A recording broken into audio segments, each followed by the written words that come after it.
जिस देश की विरासत ऐसी हो, जिसका इतिहास ऐसा हो, उसमें स्वाभाविक रूप से स्वाभिमान और आत्मविश्वास कूट कूट कर भरा होना चाहिए। लेकिन दुर्भाग्य से हमें इतिहास के नाम पर वो गढ़े हुए नैरेटिव बताए और पढ़ाए जाते रहे, जिनसे हमारे भीतर हीन भावना पैदा हो। बावजूद इसके हमारे समाज ने, हमारी परंपराओं ने इन गौरव गाथाओं को जीवंत रखा। साथियों, अगर हमें भारत को भविष्य में सफलता के शिखरों तक ले जाना है, तो हमें अतीत के संकुचित नजरियों से भी आजाद होना पड़ेगा।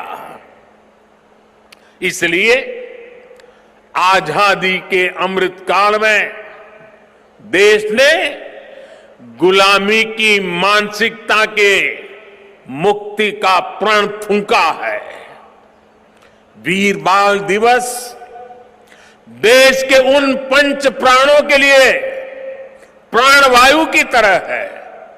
साथियों, इतनी कम उम्र में साहबजादों के इस बलिदान में हमारे लिए एक और बड़ा उपदेश छिपा हुआ है। आप उस दौर की कल्पना करिए, औरंगजेब के आतंक के खिलाफ, भारत को बदलने के उसके मंसूबों के खिलाफ गुरु गोविंद सिंह जी पहाड़ की तरह खड़े थे।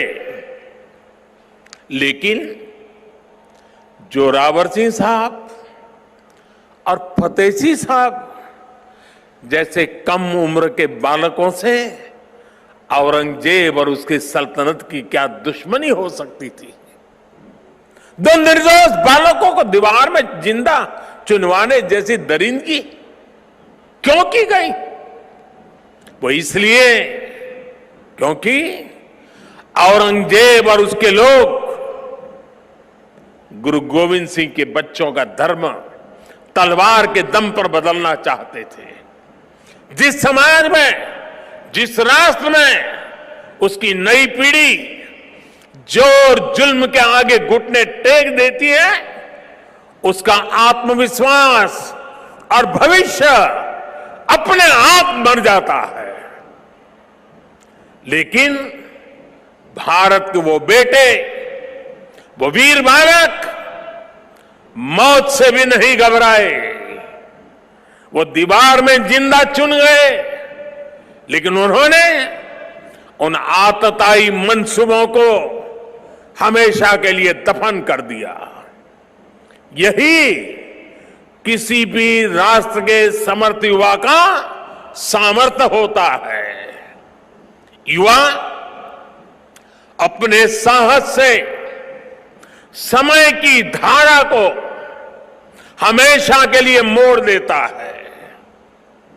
इसी संकल्प शक्ति के साथ आज भारत की युवा पीढ़ी भी देश को नई ऊंचाई पर ले जाने के लिए निकल पड़ी है। और इसलिए अब 26 दिसंबर को वीर बाल दिवस की भूमिका और भी अहम हो गई है। साथियों, सिख गुरु परंपरा केवल आस्था और आध्यात्म की परंपरा नहीं है, ये एक भारत श्रेष्ठ भारत के विचार का भी प्रेरणा पुंज है।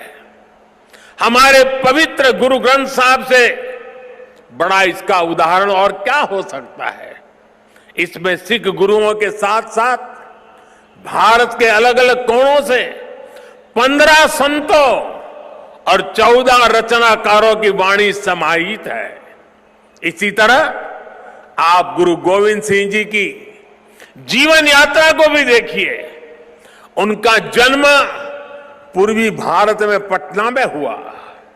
उनका कार्यक्षेत्र उत्तर पश्चिमी भारत के पहाड़ी अंचलों में रहा और उनकी जीवन यात्रा महाराष्ट्र में पूरी हुई। गुरु के पंच प्यारे भी देश के अलग अलग हिस्सों से थे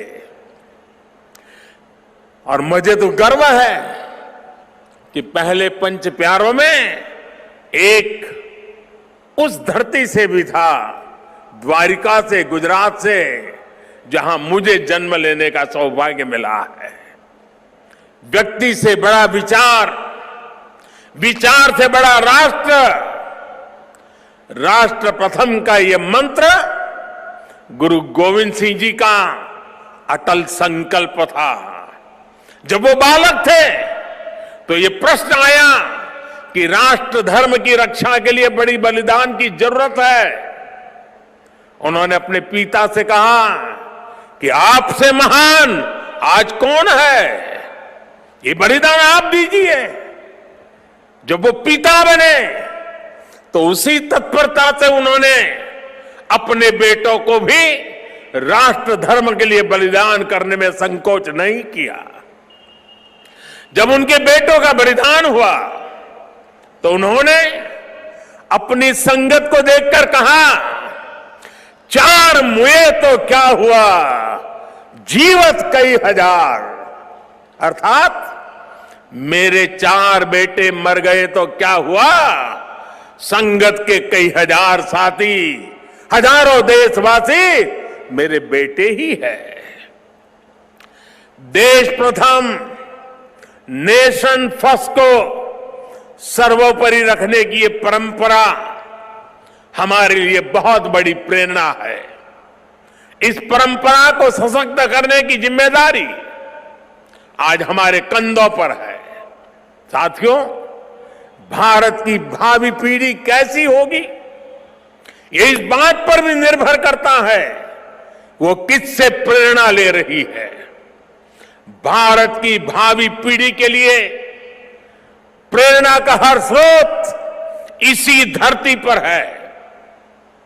कहा जाता है कि हमारे देश भारत का नाम जिस बालक भारत के नाम पर पड़ा वो सिंहों और दानवों तक संहार करके थकते नहीं थे। हम आज भी धर्म और भक्ति की बात करते हैं तो भक्तराज प्रहलाद को याद करते हैं। हम धैर्य और विवेक की बात करते हैं तो बालक ध्रुव का उदाहरण देते हैं। हम मृत्यु के देवता यमराज को भी अपने तप से प्रभावित कर लेने वाले नचिकेता को भी नमन करते हैं, जिस नेत्री नचिकेता ने बाल्यकाल में यमराज को पूछा था, व्हाट इज डेथ, मृत्यु क्या होता है। हम बाल राम के ज्ञान से लेकर उनके शौर्य तक, वशिष्ठ के आश्रम से लेकर विश्वामित्र के आश्रम तक, उनके जीवन में हम पग पग पर आदर्श देखते हैं। प्रभु राम के बेटे लव कुश की कहानी भी हर मां अपने बच्चों को सुनाती है। श्री कृष्ण भी हमें जब याद आते हैं तो सबसे पहले कान्हा की वो छवि याद आती है जिनकी बंशी में प्रेम के स्वर भी है और वो बड़े बड़े राक्षसों का संहार भी करते हैं। उस पौराणिक युग से लेकर आधुनिक काल तक वीर बालक बालिकाएं भारत की परंपरा का प्रतिबिंब रहे हैं। लेकिन साथियों, आज एक सच्चाई भी मैं देश के सामने दोहराना चाहता हूं। साहबजादों ने इतना बड़ा बलिदान और त्याग किया, अपना जीवन न्यौछावर कर दिया, लेकिन आज की पीढ़ी के बच्चों को पूछेंगे तो उनमें से ज्यादातर को उनके बारे में पता ही नहीं है।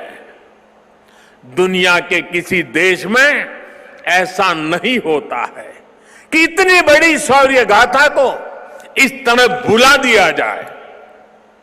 मैं आज के इस पावन दिन इस चर्चा में नहीं जाऊंगा कि पहले हमारे यहां क्यों वीर बाल दिवस का विचार तक नहीं आया, लेकिन ये जरूर कहूंगा कि अब नया भारत दशकों पहले हुई एक पुरानी भूल को सुधार रहा है। किसी भी राष्ट्र की पहचान उसके सिद्धांतों, मूल्यों और आदर्शों से होती है।